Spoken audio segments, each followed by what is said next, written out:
Here's what you need to know if you're going to Japan this year. This video isn't about everything you need to know for planning a trip. That would be way too much for one video. Today we're focusing on what's new, what's changed, and new things that are opening this year in 2025. For more general trip planning, there's a whole playlist on my channel about how to get around, how to book everything, money, food, and if you have any questions, you can always ask me in the comments. There's also lots of practical tips and checklists in my 300-page Japan guidebook. You can get it from cakeswithfaces.co.uk, along with my new Japan trip planning deck, which has cards for all the attractions in Tokyo to help you plan your itinerary. First, I'm going to go through some more general updates and travel news. Then after that, there'll be the more fun part with new attractions that are opening this year. First, there's a new app for paying for your trains called Welcome Suica Mobile. I highly recommend using an IC card like Suica to pay for your trains. That's local trains in the metro, both in Tokyo and around Japan. It's just the easiest way to pay for your trains. You top it up with credit, then you just tap in and out of the ticket barriers, and it's valid for everything, unlike most of the Tokyo day passes, which are only valid for certain lines. In March 2025, JR East are releasing an app version of their Suica card designed for tourists called Welcome Suica Mobile. You can download it before you go to Japan and add credit using Apple Wallet, which is a great benefit because most of the ticket machines for topping up physical cards only take cash. Now, you can already add a Suica card to your Apple Wallet, so you might be wondering why they're releasing this app. It seems like it's more foreigner friendly, and it does have a few extra features. You can buy train tickets, but only within the JR East area, and you can search for information about trains and sightseeing. The other big thing is that both the new app and mobile Suica for Apple Wallet are only for iPhones, so if you have an Android phone like me, you will still need a physical card. But I don't mind because I have a super cute pass holder. There is a physical version of the Welcome Suica card. Currently it's available in limited places, both airports in Tokyo and major train stations. The difference between the app and the physical card is the app's valid for 180 days and the physical card's valid for 28 days. And mobile Suica for Apple Wallet doesn't have an expiry date, unless it's like the regular Suica cards, which are valid for 10 years after they were last used. Over the past year or two, there have been availability issues with Suica cards because of the chip shortage. Currently, Welcome Suica cards are permanently available, but only at the airports and major train stations, and regular Suica cards have been hit and miss. Registered Suica also has good availability. It's exactly the same, but it's designed for permanent residents, so you have to enter a few personal details when you buy it. You can also get IC cards from other regions of Japan, and they work just the same. You can get a Toika card at Tokyo Station or Shinagawa Station. Something that's come up a lot recently that you might be worried about is over-tourism. There have been so many news stories and videos of all the crowds in places like Kyoto. Now, you know I always try and tell it like it is, so here's my take on this. It's undeniable that the numbers of people visiting Japan have increased by a huge amount over the last decade, and it has definitely got busier. But a lot of the horror stories you see are clickbait. It's not like that everywhere. If you go to one of the top 10 most famous spots, that's where everyone wants to go, so of course it's going to be busy, especially if it's during a popular time to go like cherry blossom season or autumn leaves time. A lot of the clickbait videos are also taken during the holidays in Japan, so of course it's going to be busier then. Tokyo's a huge city. It's built to handle lots of people. It is busy, but that's all part of the experience. It's a buzzing, exciting atmosphere. But there are also lots of places that are much quieter than the downtown areas like Shibuya or Shinjuku. Sometimes you only need to go a street or two away from the busy places and it's so much quieter. Most people don't wander too far away from the popular spots. I have a video where I walked through Kyoto, through the famous places and quieter streets to show what it's really like. And if you really don't like crowds, maybe don't go to Kyoto and Osaka, unless there's something in particular you really want to see there. There are plenty of other places all around Japan that are just as enjoyable. For example, you could visit Kyushu and have the place all to yourself. Kyoto isn't the only place in Japan with beautiful temples and historic streets. On to money. The yen yen rate is still excellent at the moment. It's not quite as high as it was last summer, but it's still an excellent rate compared to the last 15 years since I started going to Japan. And that makes everything a bit cheaper for tourists. I'm no expert on economics, but I'd recommend keeping an eye on the rate and getting some yen when the rate is good. That way, if it goes down before your trip, you've locked in that excellent rate. And if the rate does go down later this year, I still don't think it's a reason to panic. I was in Japan when the rate was at its lowest point of the last 10 years, and a lot of things are still cheaper there anyway, compared to the UK, the USA, and Western Europe. Full details are in this video. And yes, you do still need cash. Cards are being used more and more, but there are still quite a few places that are cash only, including restaurants where you pay at vending machines and smaller independent restaurants and food stalls, some vending machines for tickets, train ticket machines where you top up your Suica card, and arcades. So you will need more cash than you'd usually take with you abroad.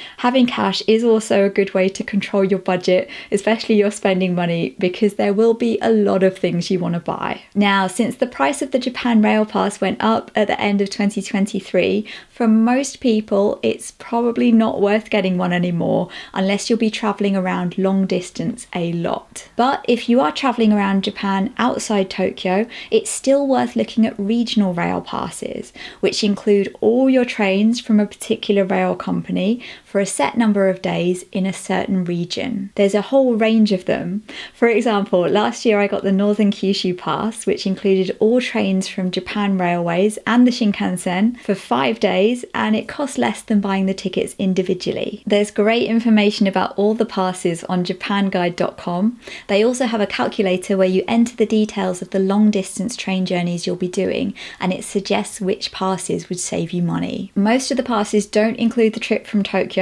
assuming that's where you're flying into, so you compare them with an individual Shinkansen ticket to get to that region. The official ticket site from Japan Railways is SmartEX. They also have QR code tickets, so you don't even have to go to the station to pick them up. If you want to buy your train tickets before you get to Japan, this video explains all about how to get them. An update since I filmed that video is that SmartEX now accepts more credit and debit cards. It did have really tight security requirements, so many cards weren't accepted. That's now been updated, so if your card didn't work before, it might work now. Another change to the Shinkansen is that from this spring, there'll be fewer unreserved seats on the Nozomi. When you book a Shinkansen ticket, you can either choose to reserve a seat, or you can book a ticket for the unreserved car. Previously, there were 3 unreserved cars on the Nozomi Shinkansen, and from this spring onwards, there'll only be 2. That only applies to the Nozomi, which is the fastest Shinkansen on the route between Tokyo and Osaka and Kyoto, through Hiroshima and on to Fukuoka. Trains on that line are very frequent, at least every 15 minutes, and often even more than that. Tickets for the unreserved car are slightly cheaper. In this example, between Tokyo and Kyoto, it costs 650 yen extra to reserve a seat. Unreserved tickets are also more flexible. Because you're not guaranteed a seat on that exact train, you can travel at a different time. However, if you're going at a busy time, I would recommend reserving a seat, especially if you want to sit together, or at any time of year if you want those seats with extra space for luggage, because there's only a few of them per carriage. Full details about that are in this video about travelling with luggage. There are also a few times in the year when every carriage on the Nozomi is reservation only when it's busiest. That's at New Year, at Golden Week, which is the end of April, start of May, and around Obon, which is a major festival in mid-August. And it only applies to the Nozomi. There are still other services on the same routes which are almost as fast, like the Hikari and Kodama. They just stop at a few more stations. Now, this isn't new this year, but I'll just mention you do still need to do Visit Japan Web. It's a website for customs and immigration paperwork. There have been scammers setting up fake versions, so the official website is services.digital.go.jp/en/visitjapanweb, which doesn't sound official or snappy, but that's it. And it's a website, not an app. It's not compulsory, but I'd highly recommend filling it in. If you don't do it, you have to fill in paper forms when you arrive in Japan. There's a separate route, and there can be queues, and it takes longer, and it's just not what you want month after a long haul flight. It's just easier to get it sorted before you go. You get a QR code for each person in your group to scan when you arrive at the airport in Japan, and that's it. There is Wi-Fi at the airport, but I'd recommend saving a screenshot to your phone just in case you have trouble connecting, or you can even print out a paper version and scan that. Next is something that's starting in 2026, but I've had a few messages asking about it, so here's what's happening. In some shops, visitors to Japan get a special discount. You don't have to pay the consumption tax, which is usually 10%. There's a minimum spend of 5,000 yen. Look out for these signs to see which shops offer it. At most shops, to get the discount, you just show your passport at checkout and they take off the tax. There is also a section of Visit Japan Web where you can take a photo of the landing sticker in your passport and you get a QR code that you can show at checkout instead if you prefer. But bear in mind that as a foreign visitor, you are required to carry your passport around with you in Japan anyway. In 2026, they're planning to change this system, so instead of taking the tax off at checkout, you get a refund at the airport when you leave Japan. The reason is to stop illegal reselling, where people buy loads of stuff tax-free to sell on back in their country.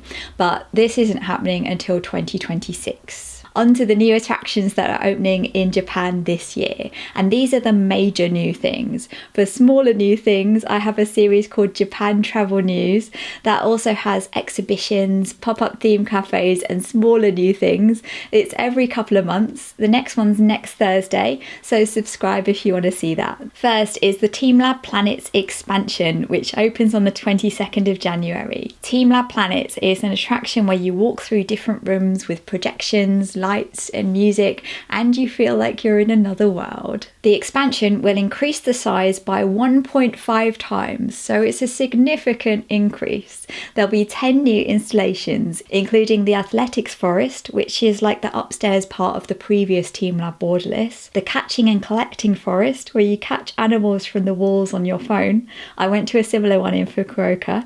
And Future Park, where you colour in creatures that come to life on the walls. Now, there are two TeamLab attractions in Tokyo, Planets and Borderless.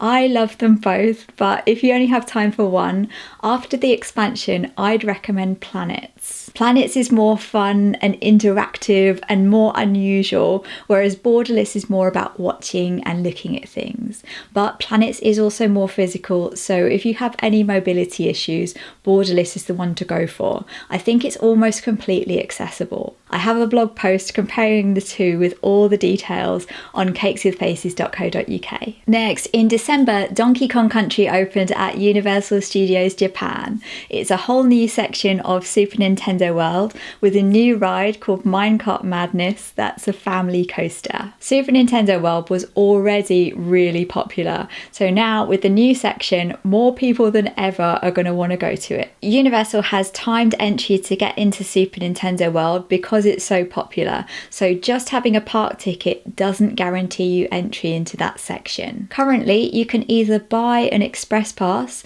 There are various options that include different rides and various timed entry passes, or there's a free option that you can get via the app. You can only do that when you're in the park, and they run out quickly. Once they run out, you can get standby entry tickets, which are like a waiting list. Do check up on that before you go, just in case it changes throughout the year. I'd hate for you to go to Universal and not be able to get into Super Nintendo World. TDR Explorer usually has really good information on their blog. It's a similar situation with Fantasy Springs at Tokyo Disney Sea. Even though it opened last year, it's still really popular. Do check up on that before you go. Again, TDR Explorer has all the details. Now, last year they introduced a hiking fee for Mount Fuji. They also started limiting numbers for safety, and they stopped people starting the climb at night time and climbing through the night when it's not safe. Now, this hasn't been completely decided yet, but this year they're considering raising the hiking fee to 4,000 yen. Now, I haven't climbed Mount Fuji, I'm no mountain climber, but I do know it's not an easy hike. It is quite long. So if you want to go, consider whether you want to get a view of Mount Fuji or if you want to go up it, because if you're on it, you can't see it. Or like I did, there are tours that take you on a bus up to the 5th station if you're lucky with the weather, and then you don't have to do any climbing at all. And there are plenty of other day trips from Tokyo that aren't as popular and crowded. I actually enjoyed Mount Takao more than Mount Fuji. Something major that's happening this year is the World Expo in Osaka from the 13th of April to the 13th of October. There'll be pavilions with exhibitions from companies in Japan and 60 countries around the world. At the moment, there isn't really that much information about it, apart from this monstrous looking mascot called Myaku Myaku, and there'll be a giant Gundam. If you're going to Osaka, more people will be going there than usual for the expo, so I'd recommend booking your hotel early, especially if you're staying near Universal, because the expo's quite close by. Next, there'll be a new Piece Shinkansen this year to celebrate the 50th anniversary of the Sanyo Shinkansen between Osaka and Fukuoka. It starts running on the 10th of March 2025. There'll be 3 train designs. At the moment they've announced the first one, and the inside of the train will be themed as well. If you want to go on it, reserve your seat as early as you can because it will be popular. There's also a Disney Shinkansen at the moment, commemorating the opening of Fantasy Springs at Disney Sea. It's called the Magical Journey Shinkansen. It's running now until June, but there's a chance it may be extended. It runs from Tokyo through Tohoku to Hokkaido. As well as being themed on the outside, they play Disney music inside, and the lines are themed on the windows. The train numbers and times are on the official website, so you know which one to reserve. Finally, something you might remember from my Japan travel news, a new theme park's opening in Okinawa this summer called Junglia. It has a tropical rainforest adventure theme. There'll be a hot air balloon ride, zip lining, and a Jurassic Park style ride with dinosaurs, and a spa with an infinity pool. It looks very tropical and lush. It's on the main island of Okinawa, half an hour drive from the famous aquarium. So that's it for the major new things. There'll be lots more next week in Japan travel news. If you're going to Japan this year, tell me where you're planning to go in the comments. And I'll see you next week on Thursday. Bye bye.